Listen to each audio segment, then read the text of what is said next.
আমার যখনই আমি উইন্ডিসে যাই মনে হয় যে এটা আমার দাদার একটা সম্পত্তি এবং এখানে আমার প্রতিদিনই খেতে হবে। আসসালামু আলাইকুম my beautiful queens, this is me Jannatul Yarohi and আবারও চলে আসলাম উইন্ডিসের রিভিউ নিয়ে। এটা রিভিউ না, আসলে উইন্ডিসে আমার রেগুলার কম বেশি যাওয়া পড়ে এবং এখানের অনেক অনেক ফুড আমি ট্রাই করছি এই পর্যন্ত অ্যান্ড রিপিট।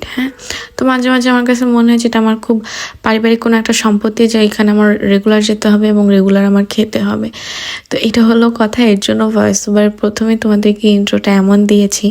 সো এনিওয়ে, এবার আমি আসি প্লেটার নিয়ে। আমরা সেদিন রাতে হুট করে ডিনার করার জন্য উইন্ডিসে চলে যাই অ্যান্ড ওনাদের এখানে দুটো সুন্দর প্লেটার অর্ডার করি এবং তার পাশাপাশি মিস্টার চিজ থেকে এই উইজেসটা অর্ডার করি। ওনাদের উইজেসটা আমার কাছে অনেক অনেক ইয়ামি লাগে, মেও দিয়ে খেতে তো বেস্ট ভাই। অ্যান্ড সেদিন যে প্লেটার দুটা নিয়েছিলাম, একটা হলো মাশরুম রিলেটেড প্লেটার ছিল আর একটা হলো সসেস রিলেটেড। ওনাদের প্লেটার দুইটা খুবই রিজনেবল প্রাইস এবং এত এত আইটেম ছিল।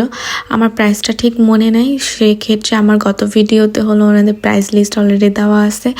এই ভিডিওতে আমি ক্লিপ নিইনি কারণ হুট করে চলে গিয়েছিলাম খানাপিনা করতে, আর এই যে আমি অলরেডি খানাপিনা শুরু করি। আচ্ছা, এবার আমি তোমাদেরকে একটা আমার নিজের পার্সোনাল ওপিনিয়ন শেয়ার করি। সেটা হলো আমি সসেস তেমন একটা খাই না, এটা হলো একটা অনেস্ট কথা। না খাওয়ার একটা রিজন হলো অনেক জায়গায় অনেকবার ট্রাই করার পর আমার কাছে মাঝে মাঝে অনেকটা ব্যাড স্মেল আসে, মানে খেতেটা আমার কাছে অতটা ইয়ামি লাগে না, যা সত্য কথা। বাট সেদিন আমি যেটা ট্রাই করেছিলাম, অনেস্টলি একদম মনে হচ্ছিলো যে আমি রিয়েল সসেস খাচ্ছি। কোনো ধরনের মানে ব্যাড স্মেল তো দূরে থাক, ফ্লেভারটা অনেক অনেক মজার ছিল। সো আমি নেক্সট ডে ফুড কোর্ট থেকে যে উইজেস অর্ডার করেছিলাম মিস্টার চিজ থেকে, আমি বলবো যে ওনাদের উইজেস মানে বাজেট ফ্রেন্ডলির মধ্যে অনেক অনেক বেস্ট। এটা 100% রিকমেন্ডেড, এটা আমি বলবো, কারণ বর্তমানে অনেক রেস্টুরেন্টে দেখছি এটার প্রাইস অনেকটা হাই রাখে।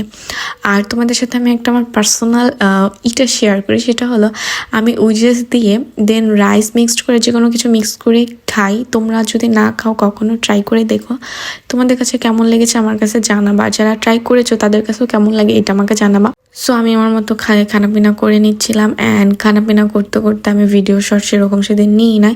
তো যাই হোক, আজকের ভিডিওটা এই পর্যন্তই। নেক্সট ভিডিওতে খুব তাড়াতাড়ি দেখা হয়ে যাবে। তাদের জন্য ভালো থেকো, সুস্থ থেকো, আমার জন্য দোয়া করো। Thanks for watching. Allah Hafiz.